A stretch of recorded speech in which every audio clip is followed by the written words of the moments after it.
Shalom. I want to make another lesson off by giving all praise, honor, and glory to Yah, to the Heavenly Father, Yahweh, His only begotten Son, Bahashem, Yahweh Shai, Bahashem, Rakah HaKodash. Double blessing and honor to the apostles and elders of great millstone who taught us truth through the Spirit and the power of Yahweh, Bahashem, Yahweh Shai. Back with another lesson through the Spirit. Just want to come at y'all with something quick and Lord, it's like your Lord willing edifying concerning the news, man, which I meant to talk about this the other day, but lucky forgot. Ended up talking about something that was a little bit more urgent and more important. Nonetheless, though, I got a good lesson that I'm planning on doing for y'all tomorrow, Lord willing, if the Lord allows it. Kind of talking or going into something that's off topic from what we've mainly been talking about, or mainly been, preaching about and stuff like that in the news. So, man, I was just thinking about this actually right before I did this lesson. I said, thinking to myself, man, because I know brothers think this way too sometimes, man. You get tired of talking about the same stuff over and over again, but if that's what you have to talk about, that's what we got to talk about because it's current and it's important. So, but no, I am going to do a shift tomorrow. It should, Lord willing, be a good lesson and edifying. But with that being said, though I did need to hit on this, so I'm going to go ahead and get this. It says, new violence on Pakistan-Afghan border deletes more than a dozen civilians and troops. And if y'all don't know, it's reported around 20 to 50 people was deleted over there because of a strike that Pakistan sent over to Afghanistan. Shalaki. Yeah, in retaliation from a strike that Pakistan sent to Afghanistan, I want to say. It says the clashes follow weekend violence that killed dozens in the worst fighting between the neighbors since the Taliban seized power in Kabul in 2021. I want to get this real quick. No. What was our first date? Salaki, let me see.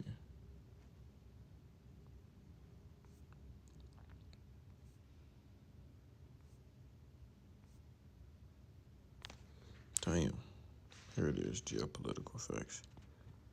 This is Afghanistan, a land where all the world's great powers once invaded, but in the end they all had to leave, suffering heavy losses. Now Pakistan has made the same mistake by attacking Afghanistan, and I'm not the one saying this. The Afghans themselves are saying it. Ask the British, ask the young men, ask America, ask the people on the internet, ask anyone just a little about Afghanistan. This isn't a joke. This isn't a land to play with. It reminds me of a video where someone said, "Why are we not winning in Afghanistan?" One word: Pakistan. When the United States, along with NATO, invaded Afghanistan, all these Afghans fled to Pakistan. Pakistan gave them shelter. Here, they grew stronger, from 1 to 5, and when they became powerful, it was with Pakistan's help that they drove America out of Afghanistan. You've seen that with your own eyes. Now look at Pakistan. The same Afghans who have eaten Pakistan's bread for 40 years are now threatening to call NATO against Pakistan. So my question is this: when NATO attacked you, you ran to Pakistan. But when Pakistan attacks you, where will you hide?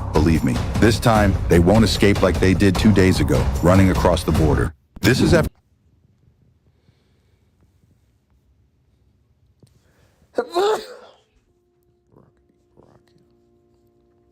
So it says fresh fighting broke out.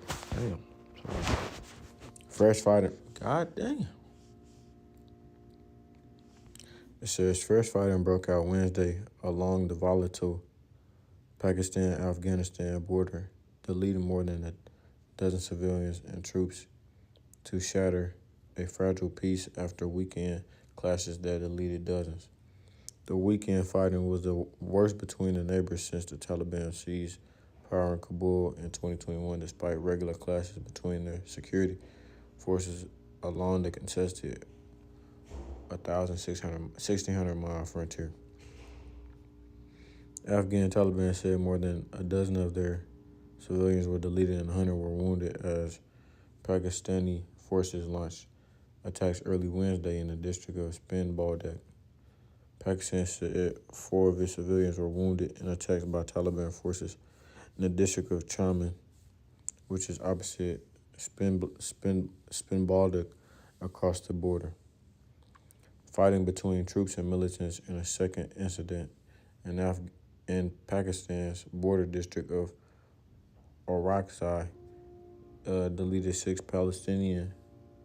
I said 6 Palestinians. So like 6 Pakistani paramilitary soldiers and wounded 6. 2 security officials told Reuters. I want to see something real quick.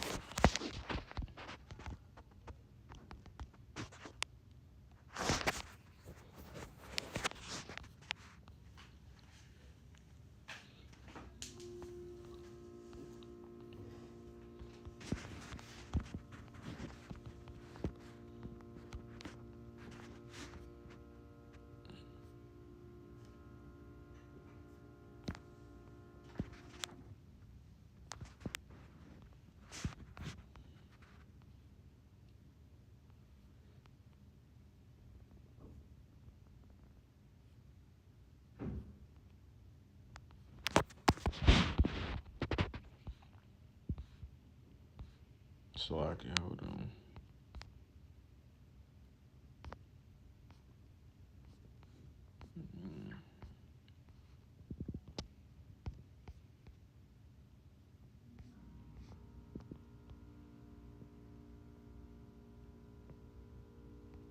They're both Islamic.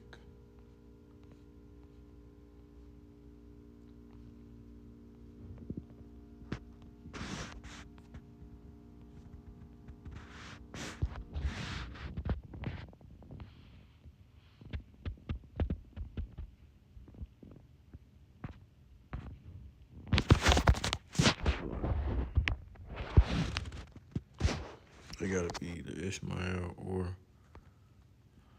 somebody. Shit.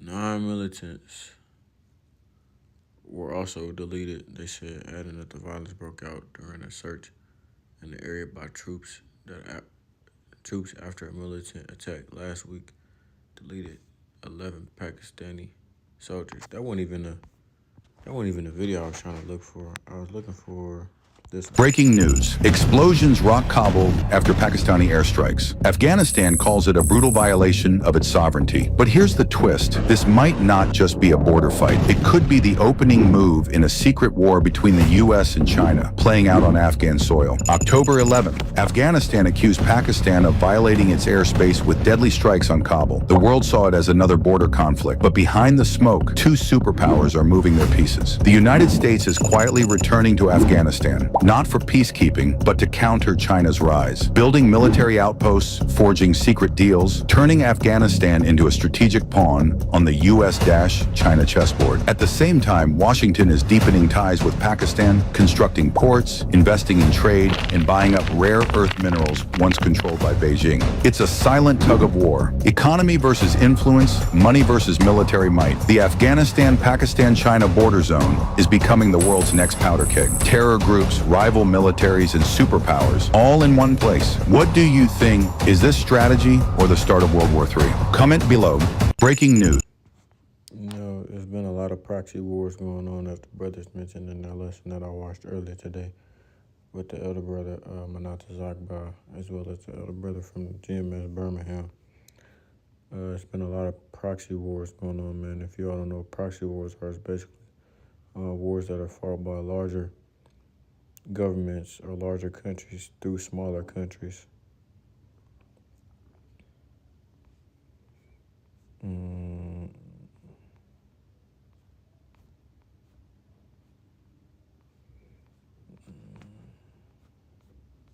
really don't need to read the rest of it, but I might as well because I'm almost finished.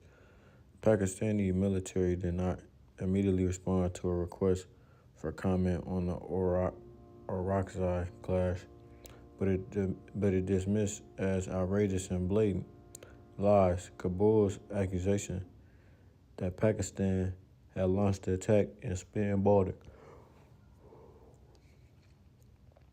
The recent friction between the two former allies erupted after Islamabad demanded that the Afghan Taliban administration tackle militants who have stepped up attacks in Pakistan, saying they operate from heavens in Afghanistan. The Taliban accused the Pakistani military of conspiring against Afghanistan by spreading misinformation, provoking border tension, and sheltering ISIS-linked militants to undermine the country's stability and sovereignty. Pakistan's military denies the charges and points to attack in Pakistan by ISIS-K or Islamic State. It's like Islamic State, Khorasan, the regional affiliate of the Islamic State group active in the neighbors. It opposes the Taliban and has carried out bombings targeting civilians, officials, and foreign interests. The neighbors have closed several crossings along their border in the aftermath of the fighting, bringing trade to a halt and stranding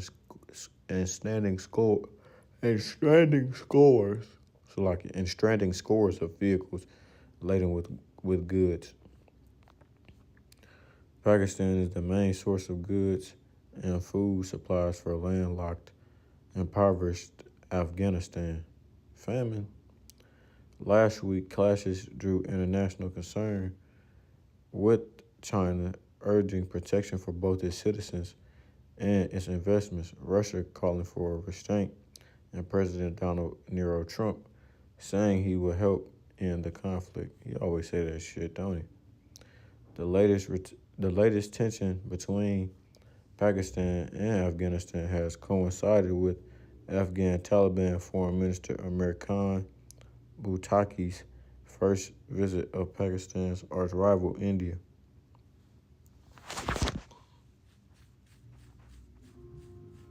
On the visit, India and Afghanistan decided to upgrade ties with New Delhi, saying it will reopen its embassy in Kabul, while the Afghan Taliban plans to send their diplomats to India.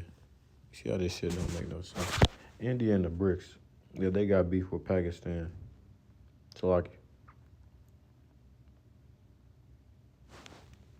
I misspoke. No, India is in the BRICS. Yet they have beef with Pakistan. And Pakistan is affiliate to China, which is also in the BRICS. So you know some of this shit just makes sense. But that's just a news update, man. That's a news update for y'all.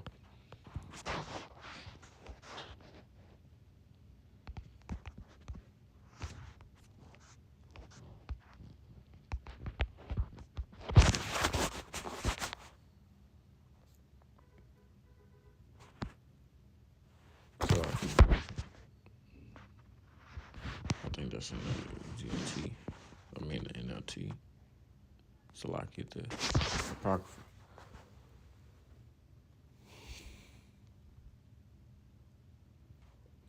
The book of Matthew, chapter 24, verse 5. For many shall come in my name, saying, I'm Hamashiach, and shall deceive many. Ye shall hear of wars and rumors of wars. See that ye be not troubled, for all these things must come to pass, but the end is not yet. Right? We keep on hearing these rumors of wars. You know what I'm saying? Iran and Israel and all these other countries that's going back and forth, man.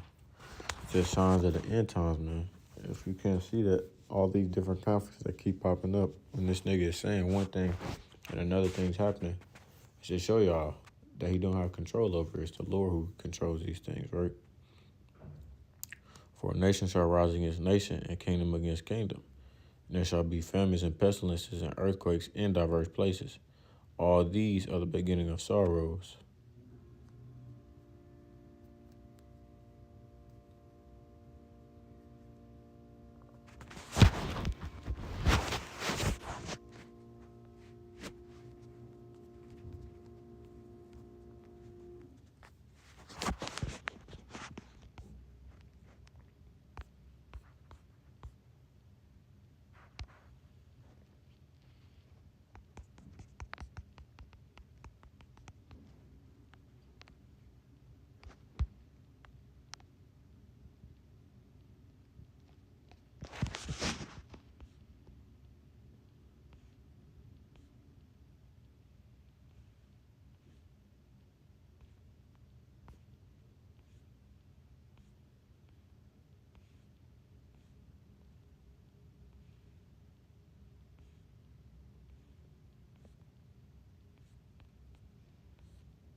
Second Ezra 16 and verse 17. We'll get verse 16. Like as an arrow which is shot of a mighty archer returneth not backward, even so the plagues that shall be sent upon earth shall not return again. Woe is me, who will deliver me in those days? The beginning of sorrows and great mournings, the beginning of famine and great death, the beginning of wars, and the powers shall stand in fear. The beginning of evils, what shall I do when these evils shall come?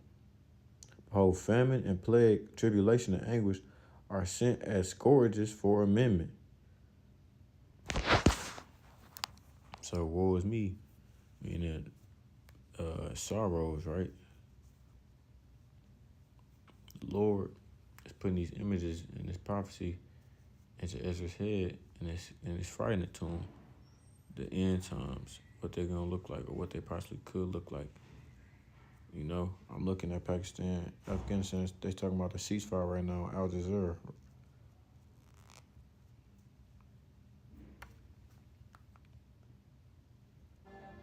And we report on the plight of hundreds of thousands of people.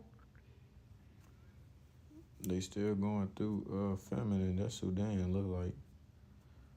Nonetheless, though, man, all of these things are going to pass around the world, and very soon there's one place that it's going to hit, and it's going to hit the hardest, man. So, Lord willing, this lesson was edifying to those out there listening and watching. I'm going to close it off there. Call Allah Yahweh Bahashim Yahweh Shai Bahashim Kakurash. Double blessing and honor to the apostles and elders of Great Millstone who taught me this truth through the spirit and the power of Yahweh Bahashim Yahweh Shai. And until next time, I say Shalom, Israel, Shalom. And as always, we're one day closer to the kingdom, man. Keep pushing, keep pushing, keep pushing. Shalom.